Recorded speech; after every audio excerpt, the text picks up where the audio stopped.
In 1906, Deportivo de La Coruña were formed, but it wasn't until the early 90s when they achieved their greatest success, leading them to become a household name. After 18 years away from Spain's top division, the Blue and Whites were promoted to La Liga in 1991. They managed to avoid relegation in their first season and finished third in their second. From 1993 to 2004, Depor finished in the top 3 in 9 of the 12 seasons and shocked the footballing world in 2000 by actually winning La Liga for the first time in their history, leading them to be dubbed Súper Dépor. In this period, they also won the Copa del Rey twice and reached the semi-finals of the Champions League for the one and only time in 2004, losing against eventual winners Porto. In more recent times, things haven't gone as smoothly with 3 relegations in the past 8 seasons, but that could all be about to change.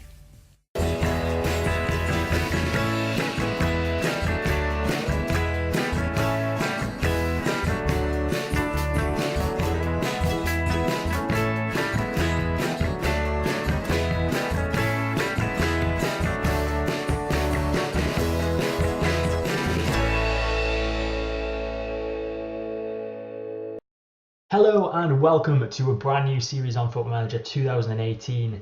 As you've probably already guessed, we are taking charge of Deportivo La Coruña.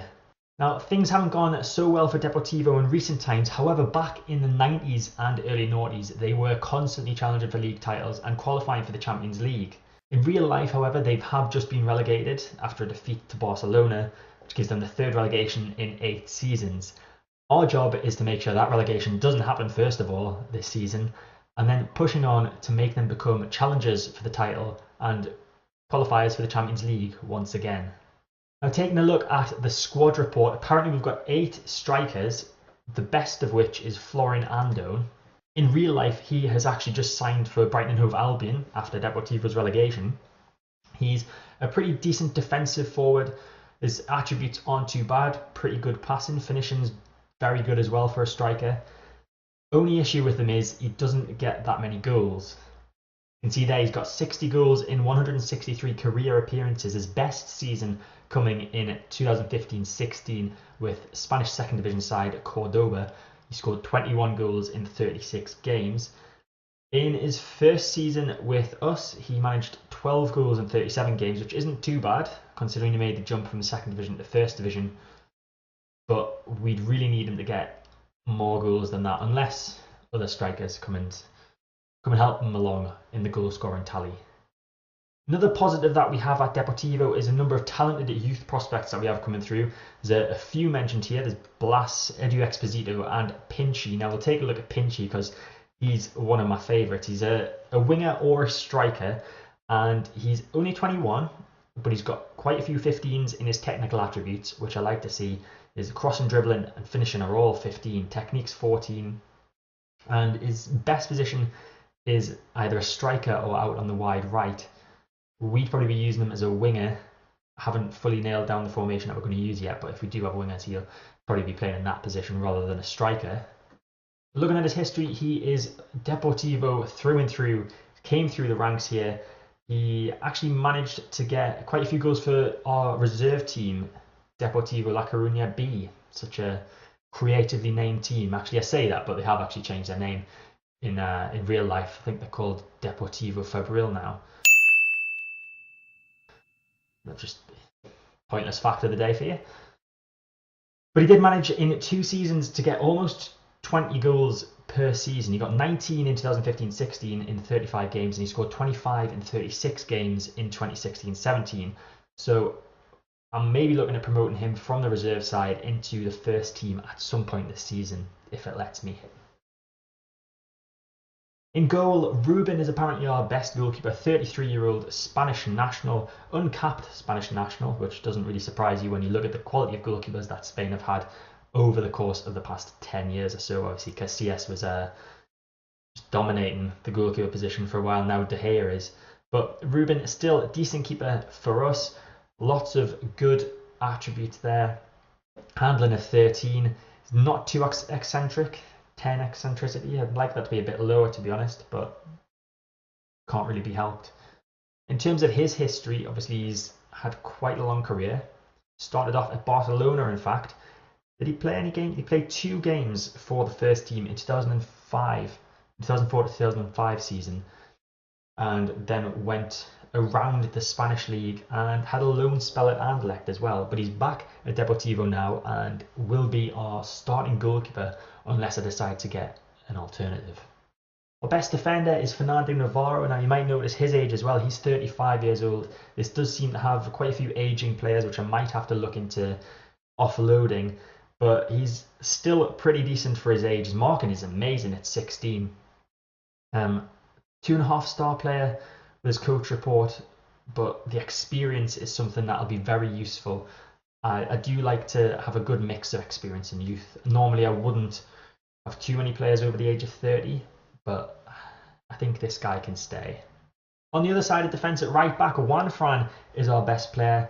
He is only 28 years old, so he's got a bit of legs in him. Apparently he's wanted by someone. Who is it? Wanted by Villarreal. I probably won't be selling him to them, considering they're a rival. But he's got some pretty good stats as well. Crossing 16, so he could be a bit of an attacking wing back, perhaps, as long as he can get back and defend. His tackling's not the best at 5, and his marking's only 9, so defensively he's not very good. But perhaps he could be a winger more than a right back. Another star defender is Sydney, who is a centre back valued at £10 million and also wanted by someone. Wanted by Paris Saint-Germain, so I mean, difficult to say no to them, and the player will probably want to go himself.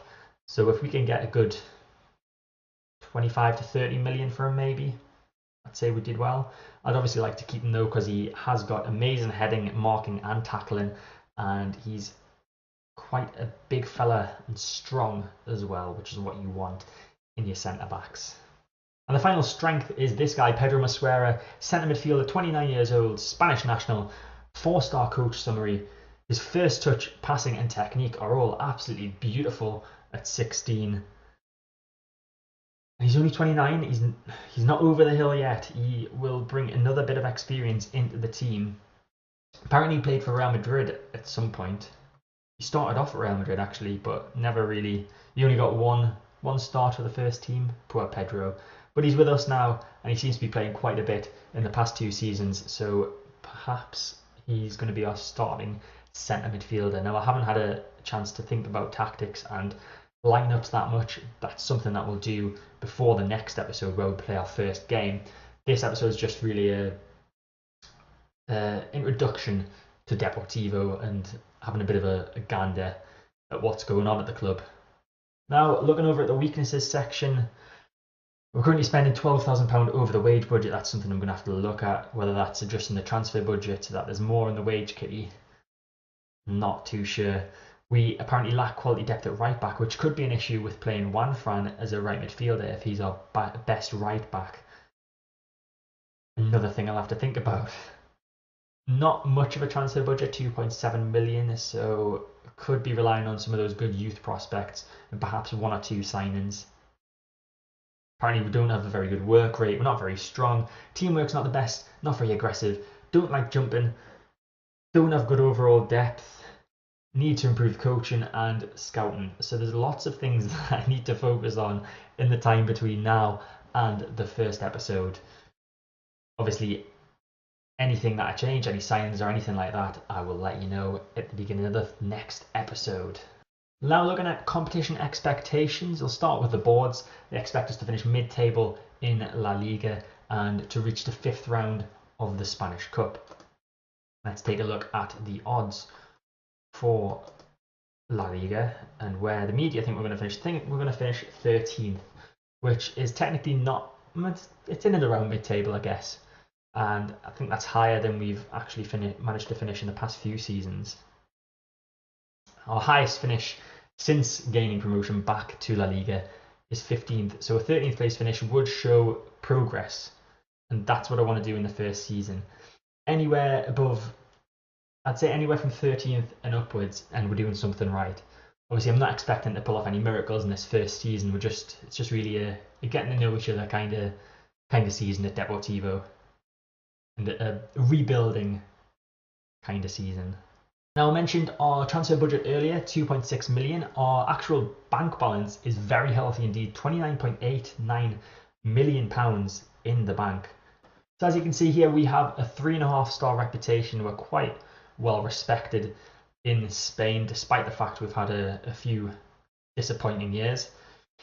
Season ticket holders are 26,592, which is pretty decent considering our stadium holds 32,660. Like to see that increase. Hopefully, if we play a bit of good football, maybe a cup run or two, that'll help us there. In terms of facilities, we've got good training facilities. Data analysis and youth facilities could do with some work, but we still seem to be getting in decent youth players. That's not too much of a concern. Looking ahead to the next episode, we will be playing against Alaves in the first game of the season. I'm just looking through the schedule and we don't seem to have that bad a run of games at any point. There's no Real Madrid and Barcelona. Oh, I've said it now. Okay, April could be a bit scary. Those 2 games back to back, but well, we're in La Liga. It's what you expect, I guess. But that is it for this introduction episode to Súper Dépor. If you've got any suggestions for any signings you think I should make, any players you think I should take a look at, any questions about Deportivo, I'll try to answer them. Just let me know in the comment section below. If you've enjoyed this video, please hit the like button. It really does help. And subscribe to the channel with notifications turned on if you'd like to find out whenever I release a video. But that is it for this time. I'll see you next episode.